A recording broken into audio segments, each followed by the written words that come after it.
এখনও সংকটাপন্ন অবস্থায় রয়েছেন বিএনপি চেয়ারপারসন বেগম খালেদা জিয়া।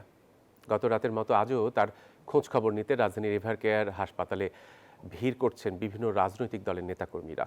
তারা সাংবাদিকদের জানান, বিশেষজ্ঞ চিকিৎসকদের নিবিড় পর্যবেক্ষণে জটিল এক সময় পার করছেন বিএনপি প্রধান। শুক্রবার রাতে হঠাৎ সাবেক প্রধানমন্ত্রী ও বিএনপি চেয়ারপারসন বেগম খালেদা জিয়ার শারীরিক অবস্থার অবনতি হয়। হাসপাতালে ছুটে আসেন সরকারের উপদেষ্টা ও বিএনপির সিনিয়র নেতারা। রাত কাটে উদ্বেগ উৎকণ্ঠায়। শনিবার সকালে বেগম জিয়াকে হাসপাতালে দেখতে আসেন এনসিপি নেতারা।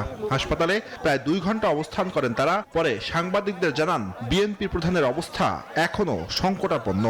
ওনার শারীরিক অবস্থা ক্রিটিক্যাল, তবে স্থিতিশীল আছেন। উনি এখনো ফাইট করছেন। নিরাপদ দূরত্ব থেকে সব সতর্কতা মেনে আমার ওনাকে দেখার সুযোগ হয়েছে। উনি সজ্ঞানে আছেন, সজাগ আছেন।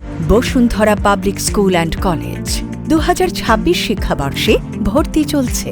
সারা বাংলাদেশের প্রত্যেকটা প্রান্তে প্রত্যেকটা দলের মানুষ, মতের মানুষ, ফেসিবাদ বিরোধী প্রত্যেকটা রাজনৈতিক দলের মানুষ ওনার জন্য দোয়া করছেন।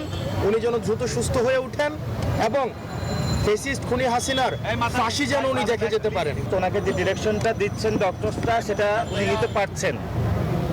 যদি তাহলে কি করব আমরা? আমাদের একমাত্র একটাই, সেটা হলো দোয়া ছাড়া আমাদের কাছে কোনো কিছু নেই এখন।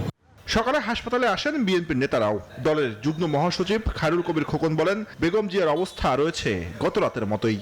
যেহেতু তার অবস্থা অপরিবর্তিত রয়েছে, উন্নতি হয়নি, অবনতি হয়নি, এবং তাকে বোধহয় নিয়েছেন, ওটিতে নিয়েছেন। ওখানে বোধহয় তার পরীক্ষা নিরীক্ষা করে দেখছেন আর কি, যে তার অবস্থার কতটুকু উন্নত করা যায়।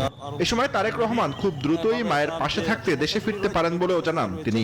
তার সুস্থতা কামনা বা ওনার পাশে এসে থাকার জন্য হয়তো উনি দ্রুতই হয়তো আমাদের দেশে ফিরে আসবেন বলে আমরা আশা করছি। জুবার সানি, নিউজ 24, ঢাকা।